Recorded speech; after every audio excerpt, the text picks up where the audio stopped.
Sveiki visi, tai vat norėjau padėkoti, kad aukojat, padedot man. Tai vat šiuo metu jau esu namuose su savo senais prižiūrėtojas, kurie padeda po parą, po dvi. Tai va taip, likau vėl vienas, tai liūdna. Tai va, norėjau kreiptis į jūs, nes pinigėlių tikrai labai reikia slaugai. Kiekvieną dieną man kainuoja po 30-40 eurų panašiai. Tik slaugai, be maisto, be nieko man čia tik.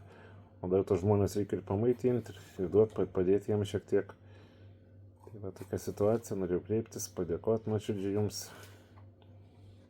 Gražios dienos, vasara, gražu. Tai va, ačiū jums, myliu jūs, gerbiu, dėkoju nuoširdžiai.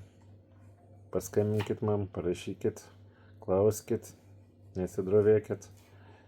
Atsakysiu tikrai visus klausimus, parodysiu video skambučių, galima pabendrauti. Pamatysit, kad tikrai toks esu gyvas. Paprašysiu savo slaugų, kad pafilmuotų iš toliau. Kaip jeigu skambinsit man, tai pamatysit viską tikrai. Jokių problemų. Tai va, tai dėkui jums ir gražios dienos, gražiaus vakaro. Myliu jūs. Ačiū.